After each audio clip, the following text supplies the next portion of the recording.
আপনারা জেনে খুশি হবেন, আমরা যে কৃষক কার্ড দেওয়ার পরিকল্পনা রয়েছে মাননীয় প্রধানমন্ত্রী, সেই কৃষক কার্ডের আওতায় কিন্তু আমাদের জেলে বা মৎস্যজীবী যারা আছেন ওনার অন্তর্ভুক্ত, এবং যে কৃষি লোন মওকুফ করা হয়েছে 10,000 জনের পর্যায়ক্রমে যেটা করা হয়েছে, সেটাতে কিন্তু অনেক মৎস্যজীবীও এখানে থাকবেন এবং তারা কৃষক কার্ডের অধিকারীও হবে।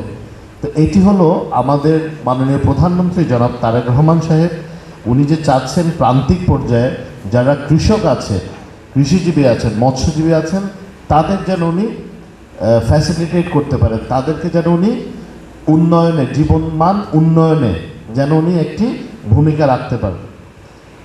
আমি আপনাদের কথা শুনে যা মোটামুটি নোট নিয়েছি সেটা হলো, আপনাদের প্রথমত যেটা আমার মনে হয়েছে এটা হচ্ছে ন্যায্য আয়ের সুযোগ তৈরি, মানে মধ্যস্বত্বভোগী কমিয়ে সরাসরি বাজারে বিক্রির ব্যবস্থা যদি আপনাদের মাছগুলো করা যায়, মেবি আপনারা বেনিফিটেড হবেন, এবং একটা বেসিক প্রাইস নিশ্চিত করা। এইটা মৎস্য ও পশু সম্পদ মন্ত্রণালয়ের মূলত প্রাণী সম্পদ মন্ত্রণালয়ের মূলত দায়িত্ব, বাট ঠিক আছে। ঋণ সহায়তা এবং ঋণ সুবিধা এটা নিয়ে সরকার অলরেডি কাজ করছে, ইনশাল্লাহ আরও করবে। অবশ্যই আপনাদের প্রশিক্ষণ এবং আধুনিক প্রযুক্তির একটি প্রয়োজন, যেটা আমি মনে করি।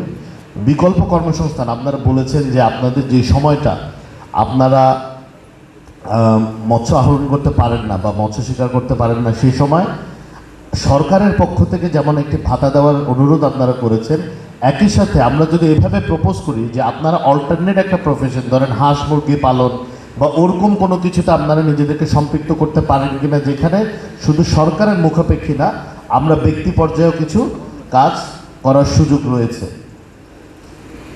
আর নিষিদ্ধ মৌসুমের ব্যাপারে তো আমরা জানি, আমরা এটা কঠোরভাবে বাস্তবায়ন করা হচ্ছে। আমাদের মাননীয় কৃষিমন্ত্রী সেদিন সংসদে খুব সুন্দরভাবে উপস্থাপন করেছেন যে আমরা বিভিন্ন জলাশয়কে আমরা অভয় আশ্রম হিসেবে আমরা অলরেডি ডিক্লেয়ার করেছি, যেখানে প্রিজার্ভ করা হবে।